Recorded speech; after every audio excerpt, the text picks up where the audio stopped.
Hey folks, today I'm going to teach you how to make a pinch pot.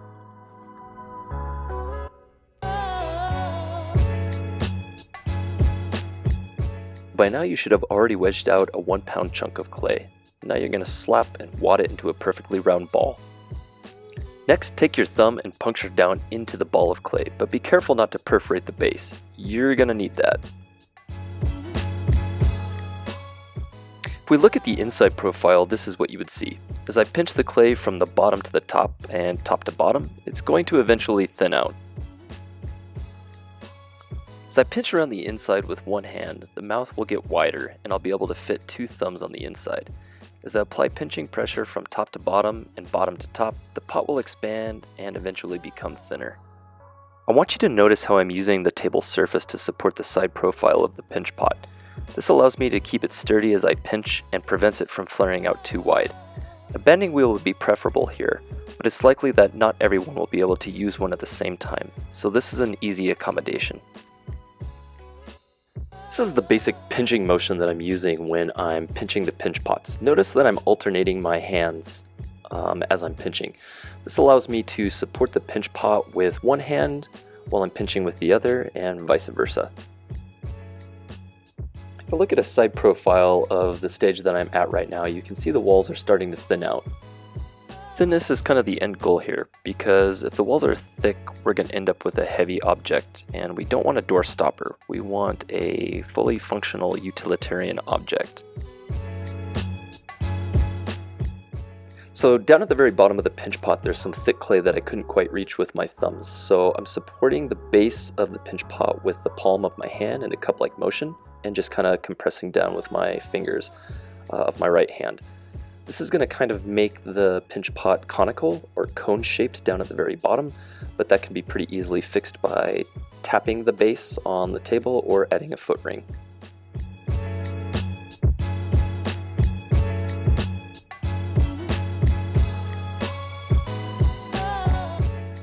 Alright, now you can see the walls are adequately thinned out, so now I can take this time and shape my pinch pot, trim the rim, and kind of smooth out the surface so that it looks a lot nicer.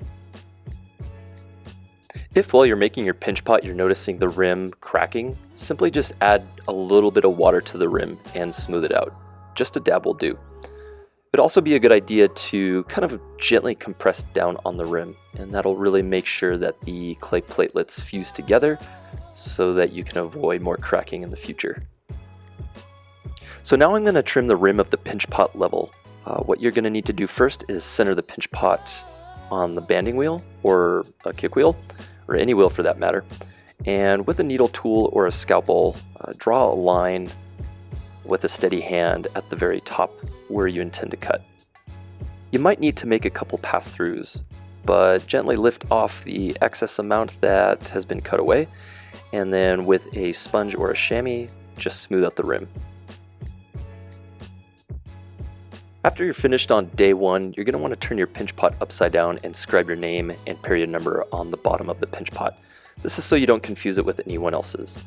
Gently put it into a plastic bag, no need to spray it at this point, and cover it up completely. Set it on a wear board and then gently slide it into your cubby space. So since we're still on the topic of day 1, let's talk about a couple of things that could go wrong. Let's say your pinch pot isn't looking much like a pot at all. Let's say that it's flaring out too wide or it's extremely asymmetrical.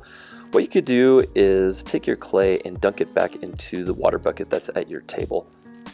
Smash it in between your fingers multiple times. You could even try and re-wedge it, but ultimately just work it back to the normal pliable plastic consistency of the clay that you originally got out of the bin. Once that's done, the clay is ready to use again. Also, be careful with the way that you handle your pinch pot. You don't want to aggressively tap it on the table, drop it, or mishandle it in any way that misshapes the overall form. Otherwise, that might likely result in a restart, and that's never fun. If I'm wanting to alter the form in any way, that's going to come from the pressure that I put in certain areas of the pinch pot. So the square that I'm making right here, I've pinched the corners and I'm kind of pushing up against the inside base, or the wall, excuse me, with a finger, so pressure, counter pressure. Once I've pinched to make that kind of squared off shape, then I'm going to take a paddle and kind of just paddle up the sides to assist with getting that squared off form. Also, a trimming stick or a flat rib tool will help kind of smooth out the flattened surfaces of the squared off sides that I'm trying to achieve. It takes a lot of work to get, but eventually it all comes through. Alrighty, so on day 2, remove your pinch pot from the bag and check to make sure it's leather hard. Leather hard is when the clay is no longer plastic and durable enough to withstand the pressure you put on it. It shouldn't bend or flex very much at all. So what I'm doing right here, and one of the ironies of working with clay, is that you have to sometimes rough up the surface in order to smooth it out. That's very applicable in this situation. If I want to eliminate my finger marks and indentations, I need to score the surface with a serrated metal rib, likely multiple times to achieve the desired effect. Then I need to smooth out the surface in a waxing motion with a dampened sponge.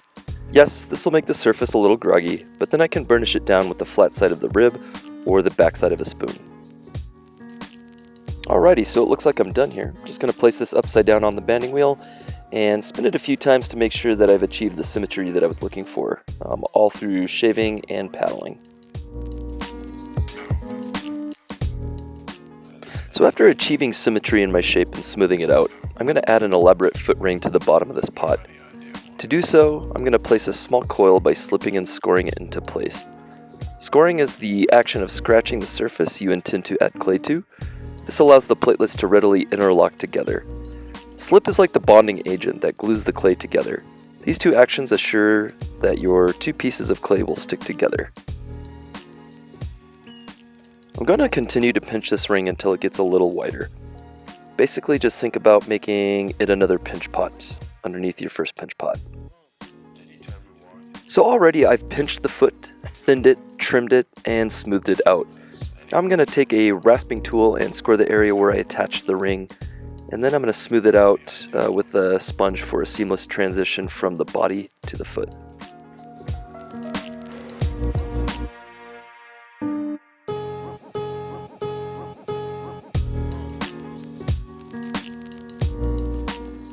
Next, I'm going to add a handle to the pinch pot.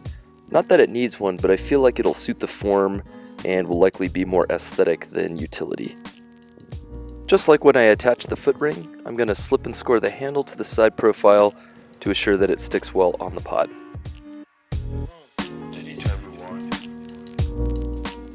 And that, my friends, is how you make a pinch pot. Thanks for watching.